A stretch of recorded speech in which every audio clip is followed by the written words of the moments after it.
நான் சனம். ஏய் hello madam, அவுட்டுடி பிரச்சனை.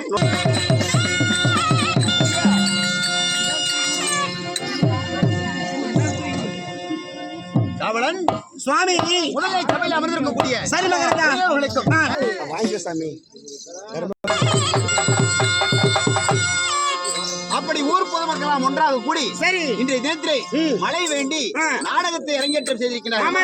நாடகத்தை அரங்கேற்றம் செய்த நல்ல உள்ளங்களுக்கு இந்த ஊரை சேர்ந்த அத்தனை குடும்பங்களும் ஆள் போல் தலைத்து அருகு போல் வேறுண்டி எந்த முகம் போனாலும் தங்க முகமா இருந்து என்ன திருப்பதி ஆசனம் திருவண்ணாமலை கோபுரம் எப்படி உயர்கிறதோ அது போல அனைத்து குடும்பங்களிலே எந்த விதமான காத்து கருப்பு பேய் பிசாசு பில்லி சூனியம் என்று சொல்லக்கூடிய எந்த துஷ்ட கிரகங்களும் அண்டாமல் படிக்கு அவருடைய குடும்பமானது மேலும் மேலும் வளர வேண்டும் என்று சொல்லி நம்முடைய கலைக்குழுவின் சார்பாக பணியோடு கேட்டுக் கொள்கிறேன்.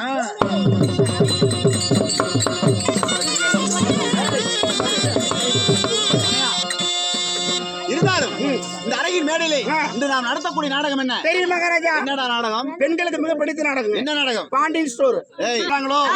அவங்களுக்கு கை கால் வரக்கூடாது சாமி. கை கால் வரலனாலும் பரவாயில்ல. சப்ரா சப்ரா முண்டியா,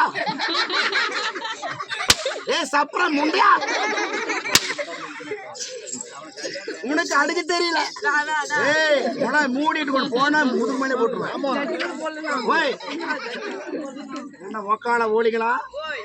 என்ன சட்டி தோச்சு காய போட்டு வந்துட்டேனா? தெரியுதா? ஓடி பிச்சு போடு பிச்சு அப்படியா தெரியுமா?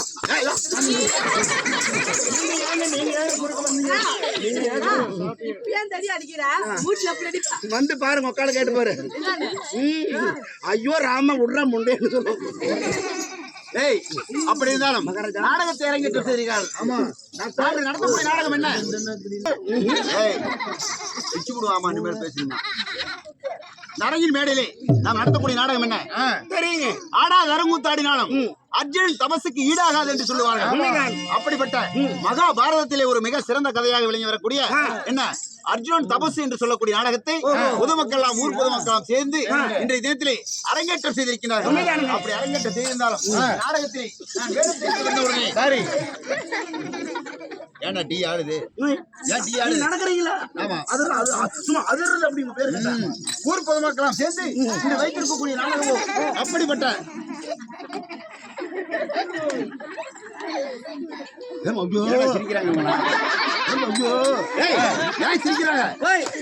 இவங்களை பண்ண வலிக்குப்பா,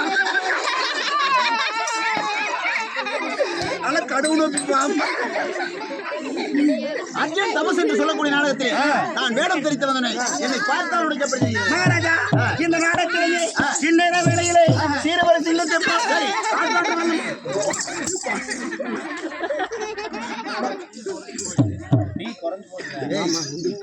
டீ நிறைய இருந்தில்ல, எங்க பாதி காணோம். தமிழர் ஓட்ட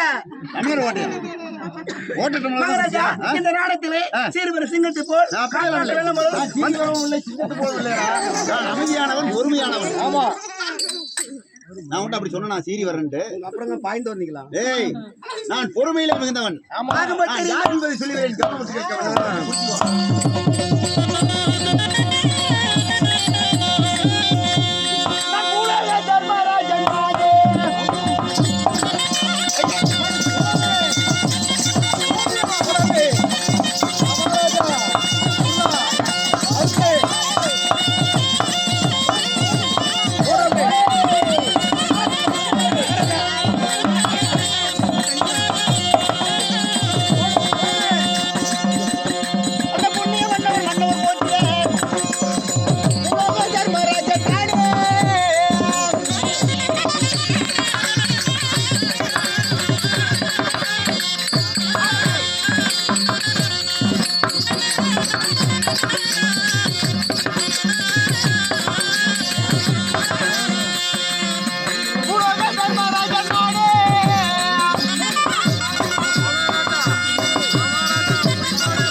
நீதி, நேர்மை, நேர்மை, தர்மம், தர்மம், அறம், அறம், இப்படி நாம் சொல்லக்கூடிய சத்தியத்தின் வழியிலே வாழக்கூடிய இதனுடைய பெயரோ பூலோக தர்மராஜன் என்று எழுதியிருக்கிறது.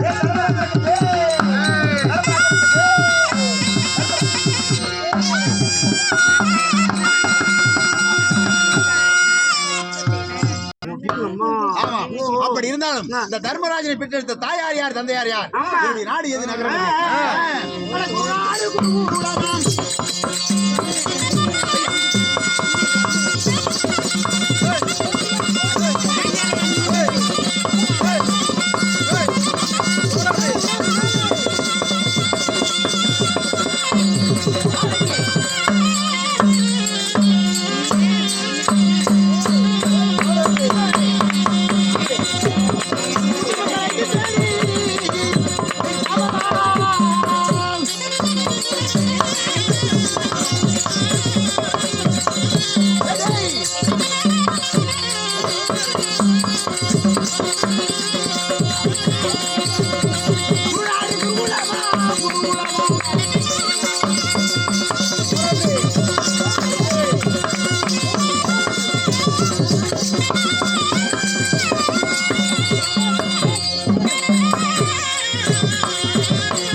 தர்மராஜன் இருந்தாலும்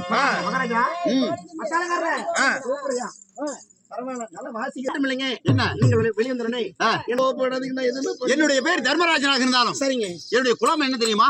குலம் குருநாடு குருகுலம். குருகுலம் என்றால் எப்படி? எப்படிங்க?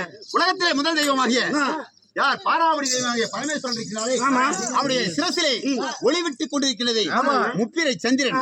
அந்த சந்திரனுடைய வழி வந்ததனால் எங்கள் குலமோ சரியான சந்திர குலம் என்று சொல்லலாம்.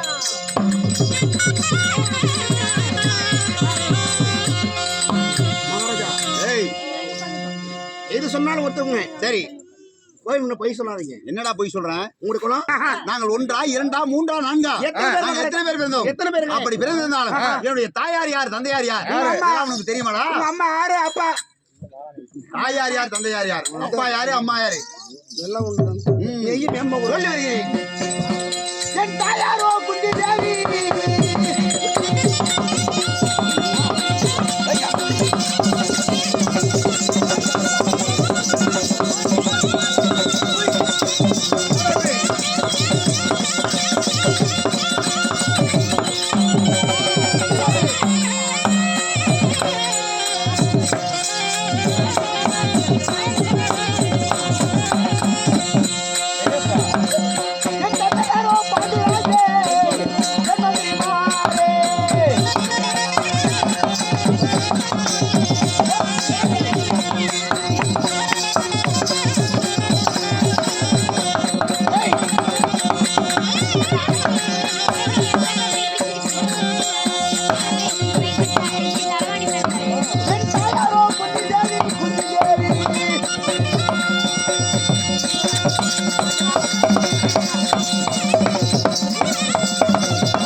சந்திரகுலம்.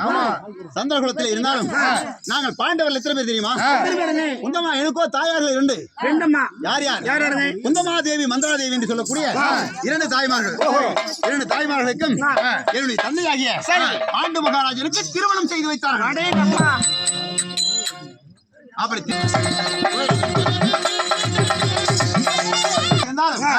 இதோ என்னுடைய தந்தையார் பேர் பாண்டராஜன் என்று சொன்னேன்.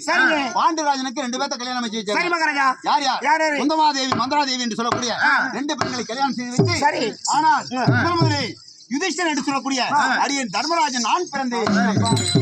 ஆமா. அடுத்தபடியாக 2வதாக என்னுடைய தம்பியாகிய 14,000 சிம்ம பலம் அளித்த மதகரி பீமச்சேனன் பிறந்தான்.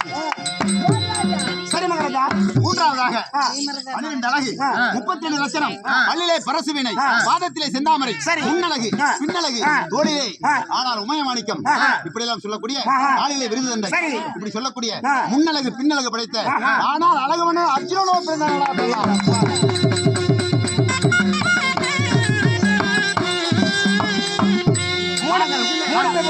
ஆமா, நாங்கள் 3 பேர்களும் பாண்டு மகாராஜனுக்கும் குந்தமாதேவிக்கும் பிறந்தவங்க. ஆமா, என்னுடைய சிறிய தாயாராகிய மந்திராதேவிக்கு நகல சகாதேவன் என்று சொல்லக்கூடிய இரட்டைகள் பிறந்தாரா? இரட்டைகள் பிறந்தார்கள். ஆமா, மொத்தத்தில் நாங்கள் அண்ணன் தம்பிமார்கள் 5 பேர்கள். நீங்க 5 பேர், தர்மன், பீமன், அர்ஜுனன், நகலன், சகாதேவன் என்று சொல்லக்கூடிய 5 பேர். அப்படி 5 பேர்களும் இந்த நாட்டிலே சுக சேமத்தோடு நான் வாழ்ந்து வந்தாலும் எங்களுக்கும் ஒரு எதிரி இருக்கிறாரா?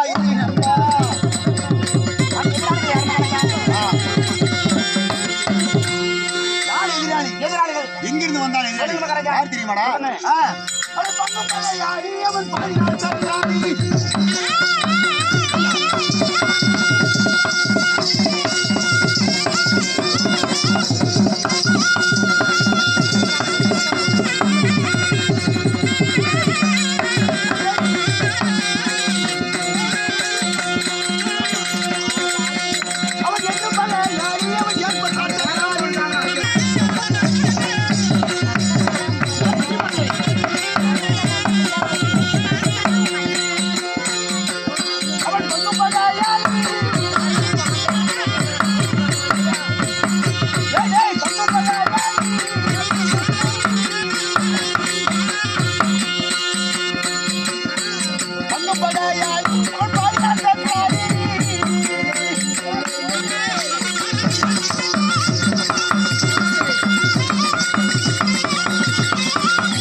என்னுடைய தந்தையாரோட பிறந்தவர் மொத்தம் 3 பேரு. யார்? முதலே பிறந்தவர் என்னுடைய பெரியப்பா திருதராஷ்டிர மகாராஜன். திருதராஷ்டிர மகாராஜனா அவர் பிறக்கும் போது 2 கண்கள் தெரியாத குருடனாக பிறந்தவர். கண்ணு தெரியாது எங்க பெரியப்பாவுக்கு கண்ணு தெரியாது அவர்களுக்கு. ஆனால் காந்தாரி என்று சொல்லக்கூடிய ஒரு பெண்ணை கல்யாணம் செய்து வைத்து துரியோதனன் முதல் விகடன் வரை சரியாக 100 பேரோட ஆண் மக்கள் அவர்.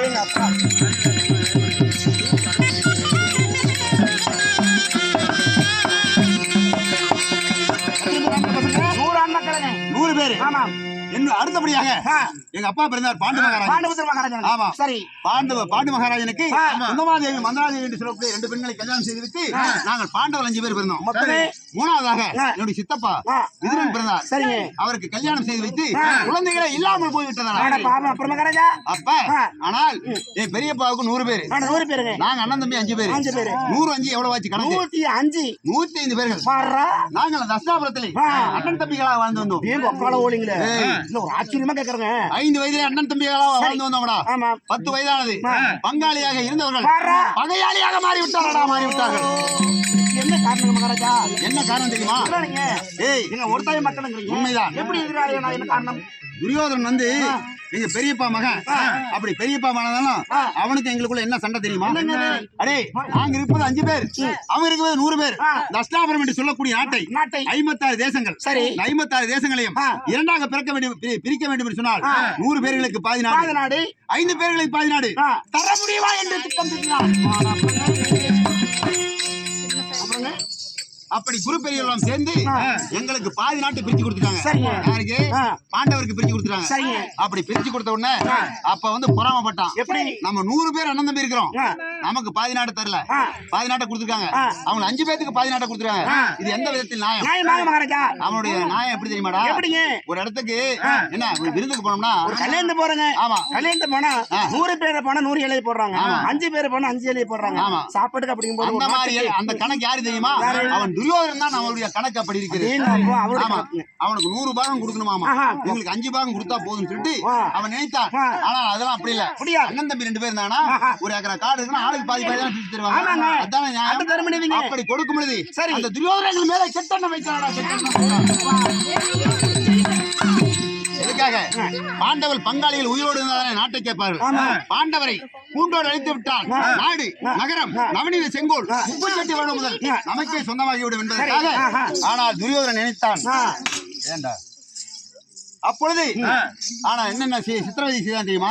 பாண்டவரை எங்களை ஒழிக்க வேண்டும் என்பதற்காக என்ன திட்டம் திட்டினா தெரியுமா? ஆமா, அவருடைய ஜெகனி மாமன், அவனுடைய மாமனாகிய ஜெகனி மாமனை அழைத்து ஆலோசனை கேட்க ஜெகனி மாமன் சொன்னான் என்னன்னு. ஆனால் துரியோதனா, பாண்டவரை கொல்லணும்னா ஒரே ஒரு சின்ன ஒரு யோசனை இருக்குது.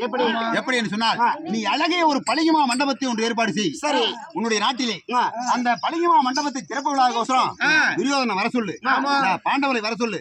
அப்ப வருவாங்க. வந்த உடனே பிறகு நான் பார்த்துக் கொள்கிறேன் என்று சொல்ல அதே பிரகாரமாக ஒரு பழகினாலே ஒரு மண்டபத்தை கட்டினான். மண்டபத்தை கட்டி எங்களை வந்து நியாயமாக பகடியிலே வைத்து தோற்று விட்டேனடா.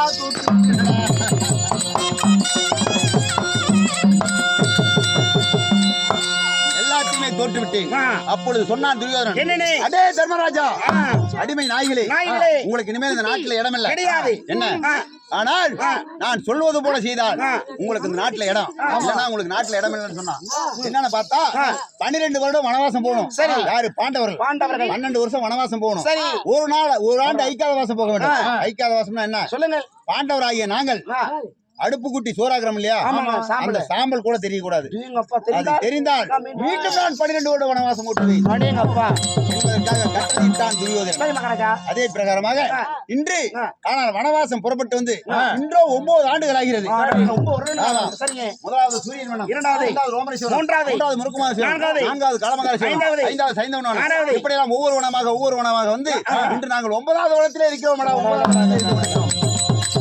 தலகாணி காணகமே பஞ்சமத்தை, உள்ளே தலகாணி, பூமியே ஒரு பஞ்சமத்தை, படுப்பது கிடமில்லாமல் வட்டப்பாறையின் மேல் படுத்து உறங்குகின்றோம். உங்களுக்கு உணவில்லாமல் காய்கனியை எல்லாம் பறித்து வந்து சாப்பிட்டுக் கொண்டிருக்கிறோம். படாத கஷ்டமெல்லாம் பட்டுக் கொண்டிருக்கிறோம்டா. இருந்தாலும் இப்படியே நாங்கள் காலகாலத்திற்கு நாங்கள் வனம்தான் போக வேண்டுமா? இதுக்கு விமோச்சனமே இல்லையா? ஒன்றுமே புரியவில்லை. அதனால என்னுடைய தேவியாகிய என்ன பத்தினி பாஞ்சாலி அந்த புறத்தில் இருக்கின்றார், அழைத்துக் கொண்டு வாசிக்கிறமாக